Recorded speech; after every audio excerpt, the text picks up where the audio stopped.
nossos companheiros, o Milosmar e o Sidney. E nós vamos discutir, vamos debater o que está acontecendo com o Cruzeiro, as dívidas do Clube Mineiro que fizeram com que o clube estivesse agora numa situação bem complicada. São 6 pontos diminutos na Série B, né, desse ano.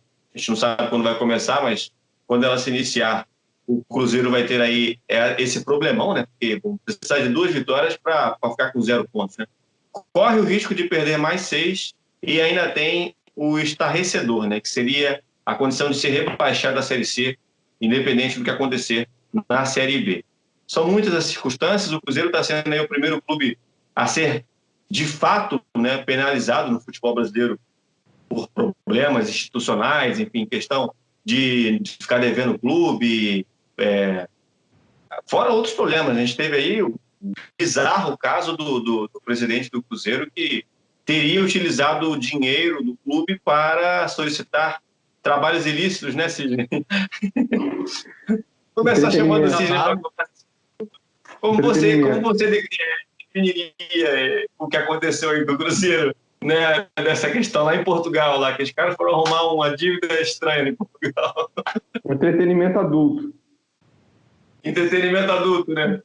Entretenimento adulto. É a melhor palavra. O nosso canal é Friend Family, então a melhor palavra que a gente pode definir é essa. Mas enfim, a gente está rindo. É a melhor mas o caso expressão. Como é que é? É a melhor expressão possível. Foi a expressão de todos os sites. Todos os sites usaram essa expressão com medo de colocar algo a mais. Então, entretenimento adulto já está bom demais. Essa vai ser a nossa pauta de hoje. Lembrando que o presidente do Cruzeiro disse que ele foi negociar jogador. Foi negociar jogador. Imagina tá com quem, Miro? Boa noite. O Amaral estava lá. Fala aí. O Vampeta. Tá todo mundo lá, com certeza. Fala aí, Miro. Boa noite. Boa noite, amigos do Futebol Limitado. É uma situação inacreditável, né? Imagina que essa década do Cruzeiro foi muito boa, assim, né? Foi bicampeão da Copa do Brasil e bicampeão brasileiro, e finalizar desse jeito, né? Sendo rebaixado, vai começar com menos 6 pontos. Algo que eu só me lembro da Juventus na Série B, quando caiu naquela história de corrupção lá em 2005, 2006, e o Milan na Série A, né? Que começava com menos 20 pontos, menos 18 pontos, o Cruzeiro fazendo isso no nosso futebol, muito porque também a FIFA perdeu a paciência, né? Muitos times daqui devendo a clubes lá do estrangeiro, e o único jeito que eles têm que fazer para recorrer e tentar ver esse dinheiro é falando com a FIFA. E a FIFA perdeu a paciência mesmo com o nosso futebol, tá dando prazo, passou do prazo, não fizeram nada, vai perder ponto, pode ficar punido por 1 ano sem tratar jogador, ou até o pior de todos, né? Que é ser rebaixado de divisão, no caso, né? Um aspecto importante, que a gente, quando fala de situação grave, de clube grande, de futebol mundial, o primeiro que vem a cabeça da gente é justamente o Juventus. A Juventus foi rebaixada, teve uma série de problemas naquela oportunidade. Teve negócio de máfia, não foi, se não me engano? Teve de quê? Negócio de máfia? Sim, foi. Pô, comprado jogos, parece, se não me engano. Eu não me recordo. Ele foi campeão, se eu não me engano, a Juventus foi campeã e descobriu tudo, e no ano seguinte ela caiu. E o título, sim, ela foi rebaixada, e o título passou para o Inter de Milão. Exatamente. Exatamente. E o Milan também estava envolvido e perdeu pontos. Exatamente. É o grande caso que a gente lembra em relação a esse tipo de punição. Mas, enfim, vamos voltar aqui para o Cruzeiro, né? O Miro tem a lista de Schindler do Cruzeiro de dívidas. Bota a lista nisso, hein? Pô, é extensa, hein? Ninguém vai querer estar nessa lista. Eu estou procurando meu nome. Será que estão me devendo também? Vou procurar meu nome aí, a gente. Tem alguma coisa para receber? Não sei. Olha, mas essa dívida, o total, só com a FIFA que o Cruzeiro está devendo é de mais de 100 milhões de reais. Uhum. E só nesse ano tem 3 jogadores, né, casos de jogadores que eles contrataram no passado, que pode acabar implicando seriamente na campanha do Cruzeiro em tentar voltar à elite, ou que, se depender de má administração, continuar fazendo algo errado na finança, cair para a terceira divisão. O que acontece? Ele foi punido, né? Vai começar com menos 6 pontos, porque não pagou ao time do Denilson, né? Aquele jogador volante que veio lá, que eu até lembro dele ser um campeão da Sul-Americana com o São Paulo em 2012, né? Eles não pagaram ao do árabes, né? Não pagou o time e eles recorreram à FIFA, acabou o prazo, o Cruzeiro falou que não tinha como pagar. Agora eles têm 6 meses para pagar nada mais e nada menos que 850 mil euros. Senão, pode ficar 1 ano sem contratar jogadores ou ser rebaixado para a Série C. Já perdeu 6 pontos e pode acontecer isso ainda se não pagar a quantia ao time do Emirados Árabes. Mas esse aí é um dos casos que está dando dor de cabeça lá na Raposa, porque também eles não pagaram o jogador Zorya, quer dizer, o time Zorya, né, da Ucrânia, que estava com o William Bigode, que eles contrataram em 2013. E ao todo eles devem para eles 9 milhões de reais. E tem que pagar ainda esse ano, porque corre o risco de também perder pontos e ficar com menos 12 no início da Série B, quando voltar, né, quando começar no caso, pela história da pandemia. Isso, e além também do jogador Caicedo, do Equador, do Independente Del Valle. O Independente Del Valle já acionou 2 vezes a FIFA contra times brasileiros por calote, vale lembrar. E com isso, essas 3 dívidas têm prazos que são finalizados nesse mês de maio. Porque você para para pensar que o Denilson era no dia 15 de maio que o Cruzeiro tinha data limite para pagar, não pagou. Dia 18, no caso, a Osória do William, só que ele conseguiu estender um pouquinho, vai tentar pagar. Não sabemos, que é uma promessa desse novo presidente eleito do Cruzeiro, né, para esse mandato tampão. E o jogador do Independente, o Caicedo, né, como foi contratado, ele tem até 29 de maio para pagar, porque senão também pode ser penalizado pela FIFA. Então virou uma bola de neve absurda. Fora outras dívidas com times de fora que chamam muita atenção. Por exemplo, do Rodriguinho, que está no Bahia agora, né? Bahia. Que nada converteu para nossa moeda, é quase 40 milhões de reais que o Cruzeiro está devendo ao Pirâmides do Egito, para a contratação dele, no caso. É uma coisa que chama muita atenção, porque 40 milhões é um dinheiro que atirar assim do nada para pagar é complicado. E o Rodriguinho saiu de graça do Bahia. Graça. E ficou por muito tempo machucado, né? Ele não jogou por muito tempo durante o Campeonato Brasileiro, onde o Cruzeiro caiu para a segunda divisão. Então a passagem só trouxe prejuízo para o Cruzeiro. Ele veio para substituir o Arrascaeta, né? A verdade, o Rodriguinho, a contratação do Rodriguinho foi isso. Sim, o Arrascaeta também não. Sim, quando eles contrataram o defensor do Uruguai, eles não pagaram ainda ao clube uruguai, que acionou também a FIFA, e ao todo é quase 8 milhões de reais que está devendo ao defensor do Uruguai. Então o Cruzeiro está numa dívida, só vai aumentar na lista, porque também tem o Rafael Sobis, que é quase 18 mil, que está devendo ao Tigres do México pela contratação, e também não viu a cor do dinheiro. Então, já tinha casos de dívidas do Cruzeiro no futebol nacional, e agora no futebol internacional, que a esfera é pior, porque a FIFA não está dando nem chance. O Rafael Sobis, o Denilson, o Caicedo, foram todos da gestão do Gilvan, né? Do Gilvan Pinto Tavares. Sim. 16. O Gilvan. Essa do Rodriguinho, ela já é mais recente, é do Wagner Pires de Sá. Sim, isso. Sei. Mas se você pegar, o foi bicampeão nacional em 2013 e 2014. E a maioria das dívidas vem de 2013 até agora. Ou seja, teve 6 anos e meio, praticamente 7 anos, e não pagou. São 2 gestões diferentes. Pois é. Sim.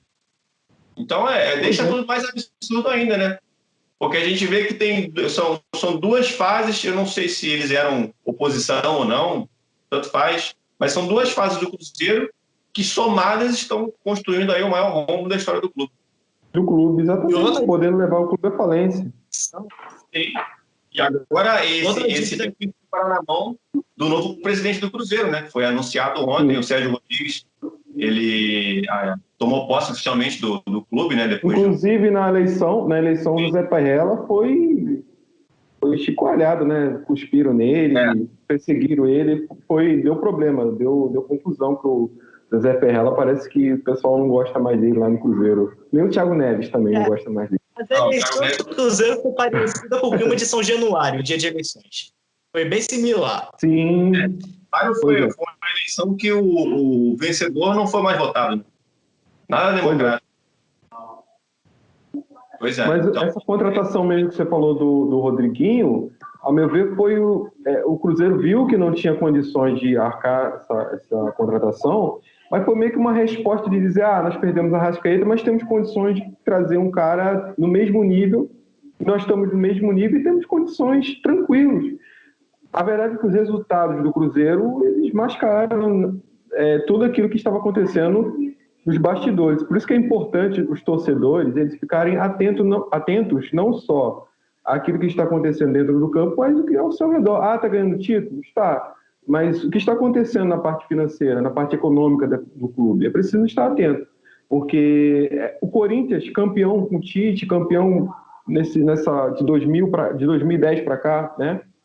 E aconteceu o André Sanches, né? Com vários...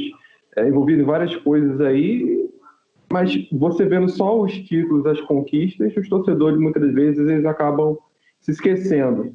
Aí quando começa a perder, a derrota é a consequência. A derrota é a consequência. A segunda divisão é a consequência. Uma hora vinha. O problema é não ser só a segunda divisão, né? É o risco de, inclusive, cair para a terceira divisão. Exatamente. Ou de não ter uma saúde financeira, né? Voltar para a elite e ficar só brigando para não ser rebaixado. Casos que acontece com o Botafogo, com o Vasco, com o Fluminense nos últimos tempos. Essa é a tendência. Sim, a reconstrução do Cruzeiro, para começar, vai ficar por muito tempo aí, brigando para não cair, chegando ali meio de tabela. É a tendência. Se não chegar um salvador da pátria.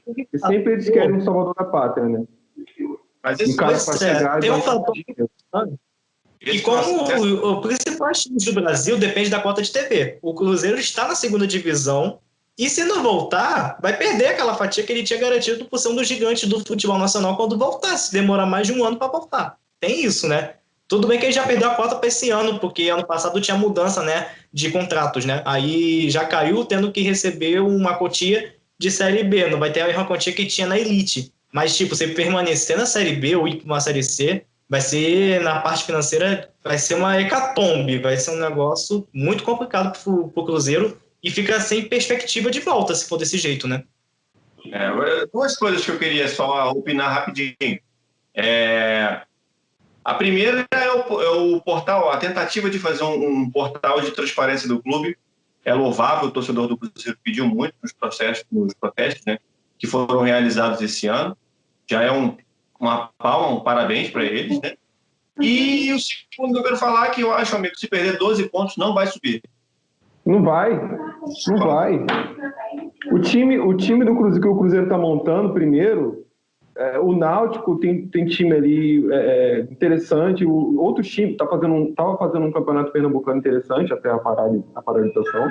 Tem outros clubes com elencos e clubes, apesar de serem da segunda divisão, terem times mais competitivos para jogar a segunda divisão que o Cruzeiro, cara. Isso é inimaginável você pensar que o Cruzeiro não tem um time competitivo para jogar uma segunda divisão. A gente tem que ver os efeitos da pandemia, né? Porque sim, também. Exatamente. O Náutico ele é um clube, né, até de certa forma, grande, né, do futebol brasileiro. Sim. Mas acho que esses menores, assim, tipo, vamos lá, não sei, um aleatório aqui, Confiança do Sergipe, que acabou de vir, da terceira divisão, ele vai ter estrutura para resistir a uma pandemia como essa? A uma situação como essa, na verdade? A situação que veio da pandemia, né, ocorrente pela pandemia, vai desgraçar a economia do futebol aí por um bom tempo. Será que esses clubes, né, eles vão conseguir montar equipes competitivas, né, para chegar numa Série B e você dizer assim, o Cruzeiro, eu não sei se vai ter problemas, né, se vai ter problemas. É uma questão também razoável que envolve diretamente o próprio Cruzeiro, afinal ele é o grande da Série B e o grande também é potencial a voltar pela camisa, né? Muito mais pela camisa do que pelo time e pelos problemas. Mas, Miro, você tem também... Como é que é? Devido à pandemia também, a qualidade do futebol na Série B deve ser mais baixa esse ano em comparação aos outros anos. Pode ser um facilitador, né? A gente vai ter muita venda. Vamos Só um ver como vai detalhe, ser. gente. Preciso falar uma dívida também que o Cruzeiro está devendo aqui, ó. Eles também devem ao time do Monarcas Morelia, do México, pelo Riascos, que jogou no Vasco e tudo, está devendo o time do Morelia, né, do México, quase 6,5 milhões de reais. Essa dívida dói, Sidney. Essa dívida aí, olha, essa dívida fez um estrago no Cruzeiro e esse cara fez um estrago no Mengão, por ali em 2016 também, no Vasco, ele conseguiu jogar bem. A torcida do Vasco não tem muita saudade do Riasco, não. Ele teve um Eu tô me retorno. lembrando do Alex Escobar narrando o gol dele na Globo, mas enfim. Péssima lembrança. Uma coisa que a gente tem a razão. Mas, ô Miro, tem outros clubes também que estão no caminho do Carrasco aí, né? Sim, na elite do futebol nacional também tem equipes que correm risco de ser punido pela FIFA, né? Porque também é o caso singular do Cruzeiro. Não é só eles que devem a clubes de fora, mas estão acionando e a FIFA não está tendo a paciência para o futebol nacional, porque geralmente, em média, demorava 4, 5 anos com o time nacional pagar uma dívida para o time de fora quando a FIFA acionava. Mas agora eles reduziram esse tempo para 1 ano e meio no máximo. E aqui no nosso futebol, quem também está numa situação bem complicada, que acabou de voltar para a elite, foi o Sport, né? Ele estava com uma dívida com o Sporting de Portugal de quase 6 milhões de reais pelo André, que hoje está no Grêmio. Para vocês terem uma ideia, ele já jogou no Sport, já passou agora para o Grêmio, e o Sport Recife está devendo ao Sporting de Portugal ainda essa dívida, né? De quase 6 milhões de reais. É um dos casos. E o Sport está com um problema financeiro sério, né? Que é complicado. O Sport vai começar a elite perigando muito para não cair novamente, né? Fora ele, também tem o que chamou a atenção para o Palmeiras. O Palmeiras, que todo mundo fala, né, nos últimos anos, ganhando títulos e tudo, mas está devendo cerca de 3 milhões de dólares, convertendo para o nosso valor atual, quase 19 milhões de reais pelo Borja, ao Atlético Nacional de Medellín. Esse é outro investimento também que não teve muito fundamento também, né? Ele era tido como o grande jogador da América do Sul, mas a gente percebeu que, na verdade, era só fachada. Tanto que nem na seleção colombiana, que, convenhamos, não dispõe dos melhores jogadores do mundo, o cara também não tem espaço. Então, bola fora do Palmeiras esse investimento todo no Borja. Sim, eu esqueci o nome do jogador em si, mas é o Luan Pérez, zagueiro, que o Santos não pagou, está devendo 250 mil euros ao Bruges, da Bélgica. Também está envolvido nisso o Santos, como também deve ao Hamburgo, né, pelo zagueiro Kleber Reis, que jogou em 2017 no time. Faz tempo. Tá vendo? Que é sempre dívidas do passado que acabam interferindo no futuro. Isso é um fato no futebol nacional, né? Sempre dívidas do passado que acabam atrapalhando no futuro, né? E também temos o Fluminense, né, com Sornosa, que deve ao Independente Del Valle quase 17 milhões de reais. São os clubes que estão mais perigando assim nesse ano, né? Como não sabemos como vai ficar o Brasileirão devido à pandemia, mas temos um Fluminense, um Sport, Santos e Palmeiras que também está sendo bem investigado pela FIFA por dívidas com outros times de fora do país. Esses clubes, eles correm risco de perder pontos? Sim, principalmente o Sport Recife. Seria um problema, porque o Sport Recife está tendo muitas dificuldades para montar o elenco, né? O Sport Recife vai ter um ano nebuloso esse 2020. Não só ele. O Sport, se eu não me engano, ele está tentando fazer uma espécie de negociação com alguns clubes, Flamengo, Santos, envolvendo garotos do Sub-15. Inclusive emprestou jogadores para o Sub-15 do Flamengo, Sub-15. Acho que está tentando fazer alguma coisa em relação a isso, mas é muito difícil a situação financeira. De Lisboa para pegar jogadores da base, do Sub-20, Sub-18, para tentar diminuir um pouco, né, a dívida, mas eles não aceitaram. E como essa dívida é em euros, vamos parar para pensar que no estágio atual, euro e dólar está ficando mais caro, quanto tempo demorar para pagar, vai aumentar mais a dívida. Cada dívida vai mudar. Quando eu vi o Lucas Moura fazer de ruim no futebol, ela está fazendo. A gente sabe que vai ser complicado para todo o clube, do mais rico ao mais pobre. Vai ser complicado a gente ver como é que vai ser essa readaptação, né, do futebol, com minimização de salários e negociação de jogador de base. Você vê, o Sport negociando jogador de 15 anos, né? Incompreensível, mas é o desespero, né? Sim. Pois é. E quando eu vi o Lucas Mui indo para o Sport, eu falei, a situação Tá brava mesmo. Lucas Mugni, porque olha... Tem alguém... Sidney, sabe o que é pior? É quando tem alguém cobrando por André Balada.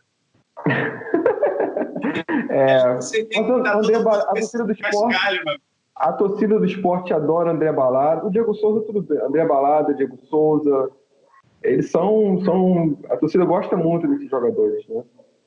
O esporte teve um ano muito bom ali em 2013, 2012. Como é que é, amigo? E o esporte chegou até a tentar contratar de volta o Diego Souza ano passado do Botafogo, quando ele estava na reta final do Brasileiro.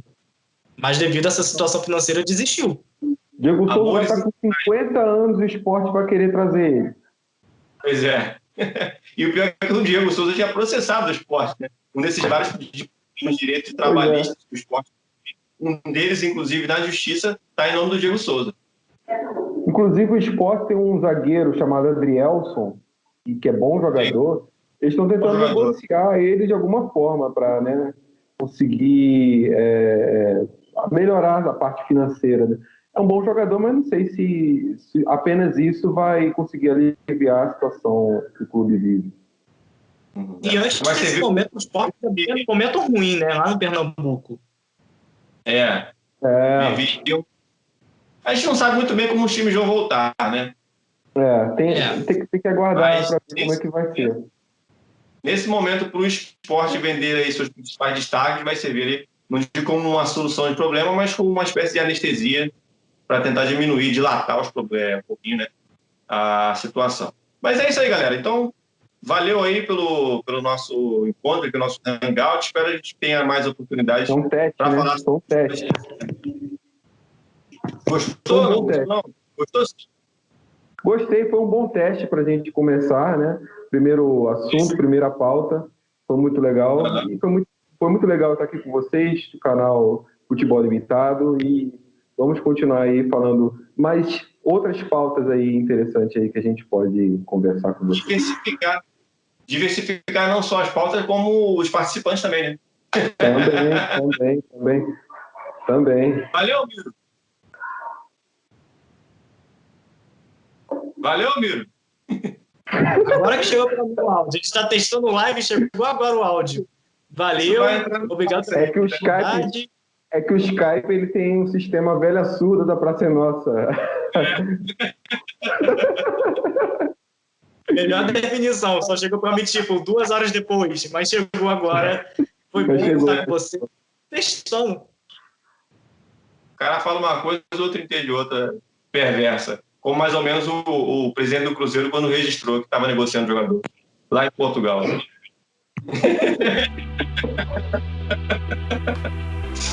Valeu, galera!